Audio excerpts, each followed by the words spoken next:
What's up, everybody? This is Dom, and I'm here with my updated Lyrilusc Tri-Brigade deck profile. This is going to be the deck list featuring Rescue Cat, so let's get right into it. We're going to play triple Fractal, triple Nerval, triple Karis. Most of the Rescue Cat combos use 2 Karis in the combo, but to summon one off of the Rescue Cat, and then to extend with Karis after a search out for the Nerval. So the third one I feel is necessary for this version of the deck. To Kit, it's not a bad card, but it's just the worst one to start off with, since I do not play Almirage. So, but otherwise, the Tri-Brigade engine is pretty standard, and these cards are really ridiculous. So for the Lyrilusc, we do play the 3 Warbler, the 2 Cobalt Sparrow. I like the 2 Cobalt Sparrow. You can cut it to 1; it's not that big a deal. But I do like having the second one to add a extra Tri-Beast, putting the Wing Beast and Beast Warrior count to 25 in the deck, and Sapphire Swallow. You don't need more than one. It's just good for your Warbler combo, and it's very occasionally does come up when you draw it. Triple Rescue Cat. This Rescue Cat adds so much consistency to the deck. Rescue Cat plus any Tri-Brigade and a discard, which since you play 25, you're gonna 25 Wing Beast and Beast Warriors. You're most likely going to have access to that discard in addition to that, plus any Tri-Beast, and you're going to end up on a double Dragon Lord, your Simorgh with the Barrier Statue, which will take care of the normal zone, and game 1 will most likely be enough to win the game.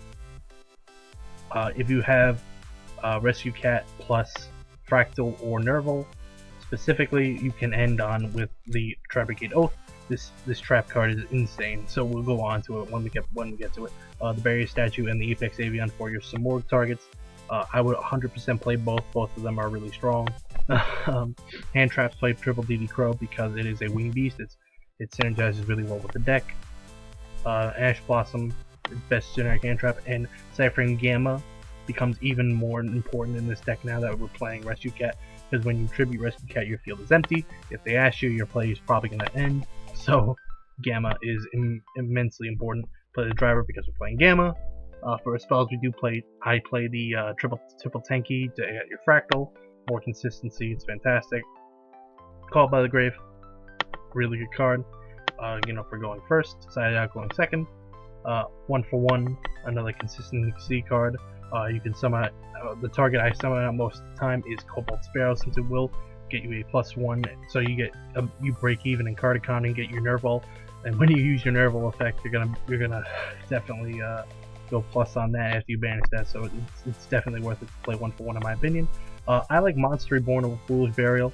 It's not that I don't like Foolish Burial in the deck. I just don't think it adds that much. You would just dump either a kit for like sending an Oath or a Rendezvous, or just a Nerval, which you would most likely, and then you get a Tri-Beast.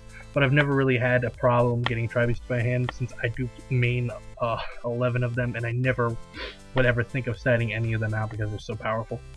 I do play 2 targets for kit, the Rendezvous and the Oath. Oath is very specific that you need a Beast Warrior, and Wing Beast on the field for it to be able to negate a spell or trap, which comes up immense in games 2 and 3 because it negates things like Evenly Matched, Lightning Storm, Dark Ruler No More, all the powerful spells that will just try and clear your board quickly.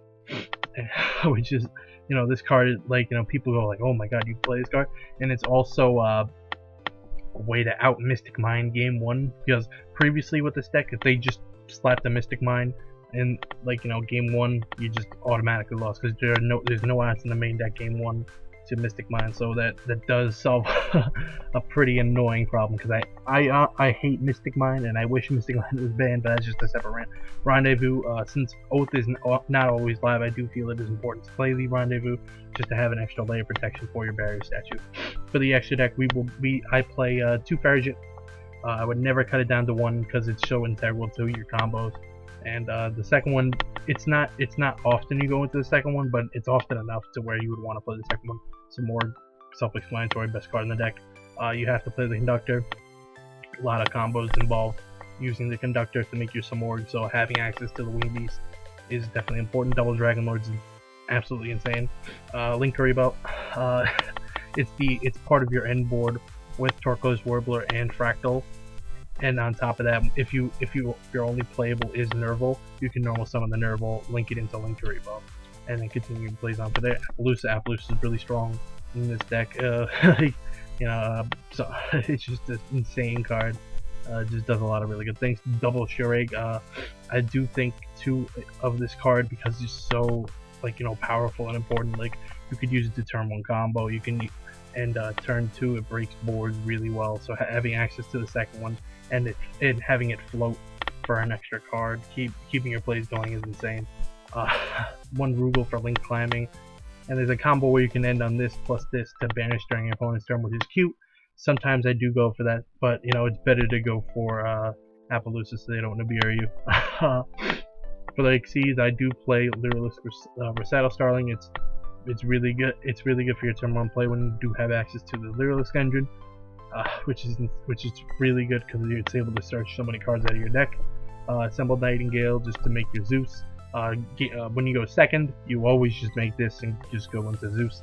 I do play the Downard. The biggest reason why I am playing the Downard is because I'm noticing more players are playing, what's it called? They're playing Dragoon, and Dragoon is insane. But, if you make a Zeus, you can activate the effect, they will negate it, and then you will chain the effect again because Zeus is broken. So the 4th material, I think, is important, so it isn't out to Zeus, going second.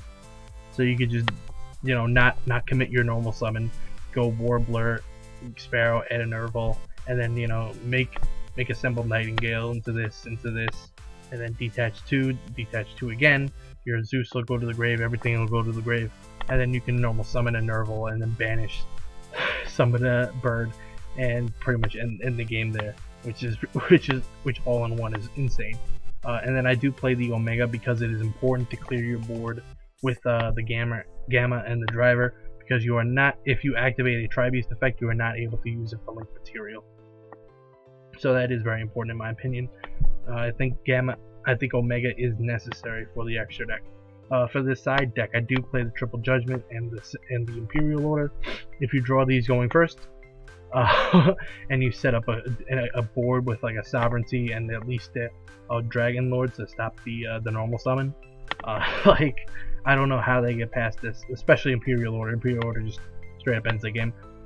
For back row decks, I do play the Red Reboot, Harpy Feather Duster, and Cosmic Cyclone in case they're playing Mystic Mine, and there's other things you want to get rid of, so which is pretty nice. Triple Lancia for the Virtual World matchup. Virtual World is definitely the hardest matchup. I do want to side more for it, but I'm not sure what to side. I think Lancia overall is the single best side deck card you can play against them. So yeah, and Triple Droll Lockbird for the Drytron matchup. Even though this deck is made to go against Drytron, not siding anything for the Drytron matchup, going second, I think is a mistake because if they summon a Vanity's Ruler, there's nothing you can do. You have to scoop that game, and if you win the die roll, there's almost nothing they can do against his Samorgan, especially if you send an Oath out of the deck. Also, one reason you may have noticed I cut the Doom Eagle out of the extra deck. The reason why is because I wanted to fit this Downer Magician in, and the Doom Eagle was the most expendable card in the extra deck. I think it's more important to have Rugal for link climbing because I feel like I use it more often, and Doom Eagle it's okay. It's a good card. It's definitely adds value to the extra deck, but I think having the outs of Dragoon with having a Downer Magician is more important. So I hope I kept it brief, and I hope you enjoyed this updated deck profile. And I look forward to seeing what you guys think of the deck. And Rescue Cat is insane. Rescue Cat adds so much playability to this deck. You have no idea, because this plus any of your Tri-Brigades with a discard is a lock on your opponent, which is really good. So I hope you guys enjoyed, and I'll see you guys next time.